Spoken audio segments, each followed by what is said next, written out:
Northshore is down 18.4% from peak. That makes it the only part of Auckland where the crash has stayed under 20%. Every other area, Auckland City, Manukau, South Auckland, West Auckland, they've all breached 20%. Point England in the east down 33%. West Auckland suburbs like Kelston down 25%. South Auckland's Papakura down 22.5%. But Northshore has held at 18.4%. And that difference, that gap between 18% and 22%, or 25%, or 33%, represents tens of thousands of dollars in preserved equity for homeowners. I've been tracking Auckland's property market through this entire downturn, and the Northshore story keeps standing out. Because it's not just that it's done better, it's that it's done better consistently, month after month, quarter after quarter.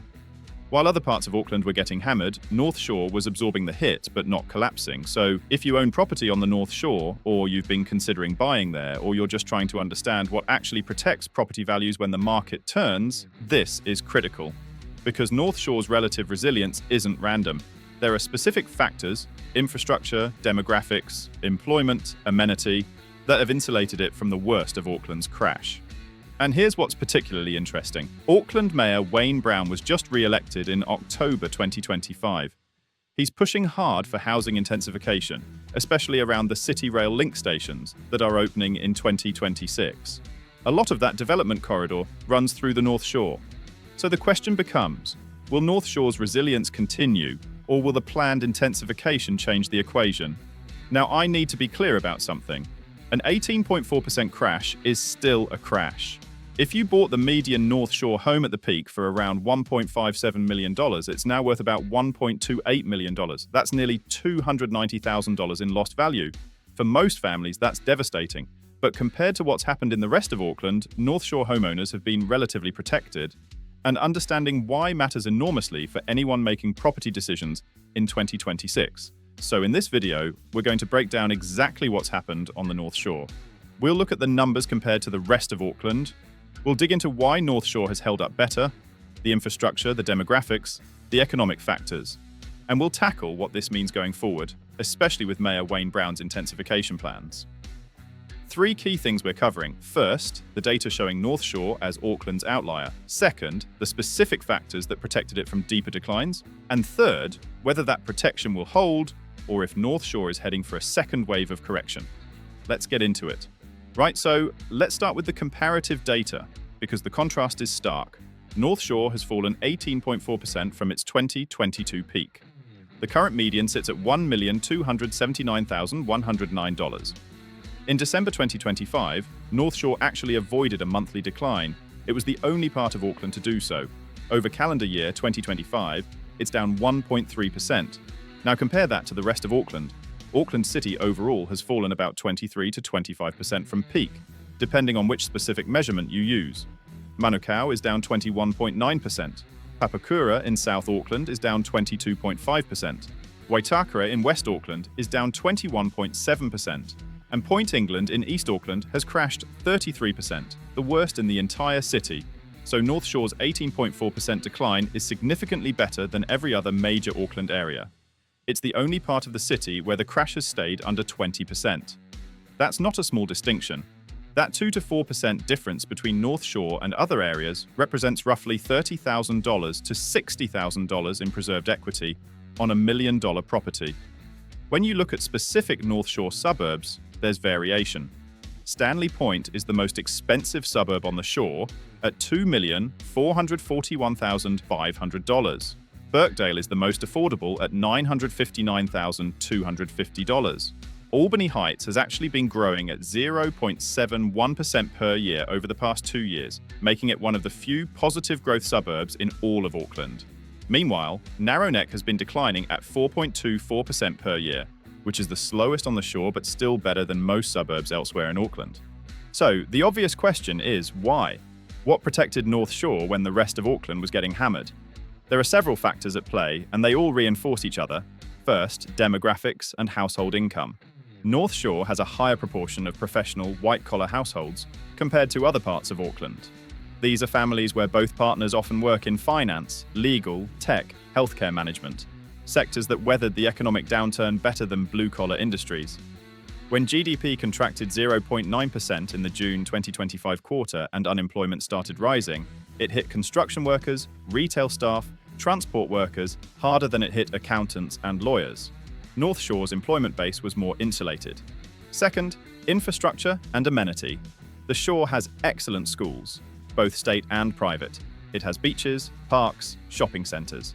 The commute to Auckland CBD via the Harbour Bridge is relatively straightforward for those working in the city. These amenities create a floor under demand. Even when the market turns, families still want to live in areas with good schools and lifestyle. Third, housing stock composition. Northshore has a mix of standalone homes and quality townhouses, but it doesn't have the same flood of new, lower-quality developments that hit areas like West Auckland or South Auckland. The oversupply problem that plagued other parts of Auckland, where developers built thousands of units and townhouses during the boom that then sat unsold, that wasn't as acute on the North Shore. Fourth, and this is crucial, North Shore has historically been seen as a safe area.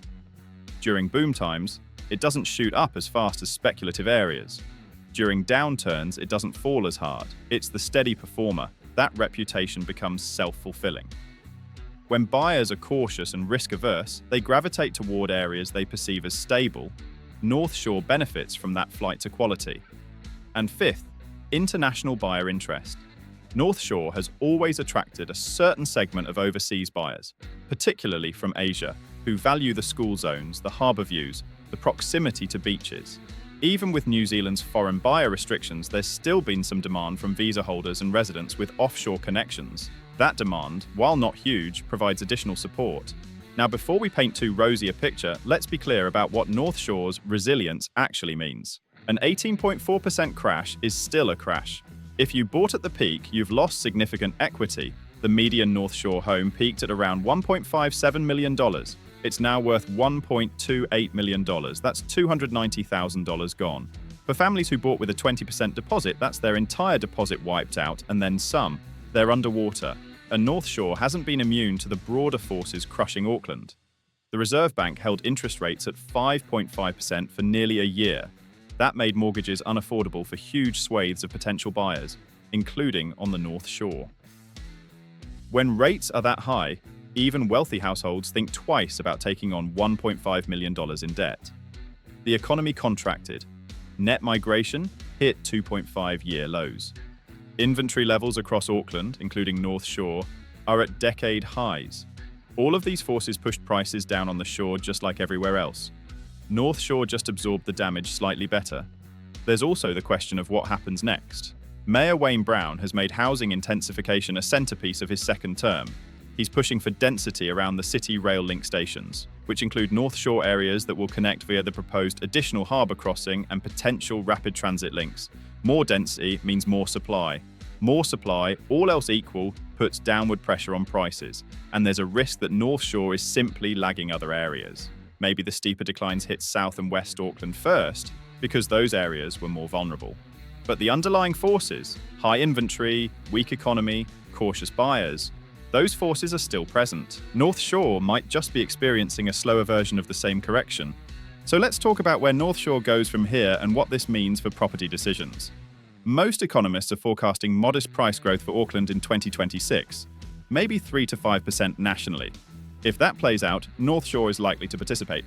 It might even outperform slightly, continuing its pattern of being the best area in Auckland. That could push median values up to maybe $1.32 to $1.35 million by end of 2026. But there are headwinds. The intensification agenda is real. More townhouses, more apartments, more density. That's coming to parts of the North Shore over the next few years. That additional supply will cap price growth in those specific areas. Employment and migration trends matter enormously. If unemployment stabilizes and net migration picks up, that supports demand. If the economy stays weak and people keep leaving for Australia or other countries, demand stays soft. And then there's the psychological factor. North Shore's reputation as the safe option has been reinforced by its relative performance during this crash. That could become even more embedded, making it the first choice for risk-averse buyers. But reputations can shift. If the next wave of development brings lower quality builds, or if infrastructure doesn't keep pace with density, that could erode the premium. For buyers, The question is whether North Shore's relative resilience justifies the higher price point. You're paying $1.28 million for a median home versus maybe $780,000 in Papakura or $920,000 in Waitakere. That's a $350,000 to $500,000 premium. Is the stability worth it? For some families, absolutely. For others, that premium could be better deployed elsewhere. For sellers, if you're on the North Shore and you need to sell, you're in a better position than sellers in most other parts of Auckland.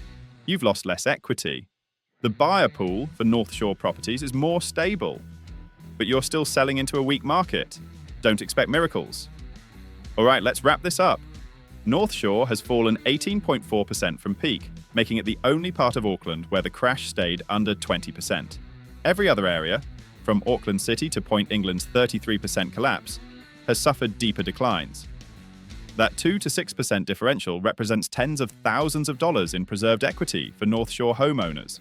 The resilience comes from a combination of factors: higher income professional households, better infrastructure and schools, balanced housing stock without massive oversupply, reputation as a stable area, and some international buyer interest. These factors created a buffer that absorbed the downturn better than elsewhere in Auckland. But make no mistake, 18.4% is still a significant crash. North Shore homeowners who bought at peak have lost around $290,000 in value. The same fundamental forces that crushed the rest of Auckland hit the North Shore too. It just weathered them slightly better. Looking ahead, North Shore is likely to remain Auckland's best performer, but that comes with caveats. Mayor Wayne Brown's intensification push will add supply. Economic conditions and migration trends will determine demand. The reputation for stability is an asset, but it needs to be maintained through quality development and infrastructure investment. The North Shore story teaches us something important about property markets. Location matters, but it's not just about geography. It's about demographics, employment, amenity, infrastructure, and perception. These factors create resilience. They don't eliminate risk, but they reduce it. If this analysis helped you understand what's happening across Auckland, hit like and subscribe button. We're tracking every part of this market as it unfolds. Drop a comment if you're on the North Shore or considering buying there. I want to hear your perspective. And share this with anyone trying to make sense of Auckland's property market. New Zealand's property market is going through its biggest correction in modern history. North Shore's relative strength is one piece of that story, but understanding all the pieces is what leads to smart decisions. Thanks for watching. I'll see you in the next report.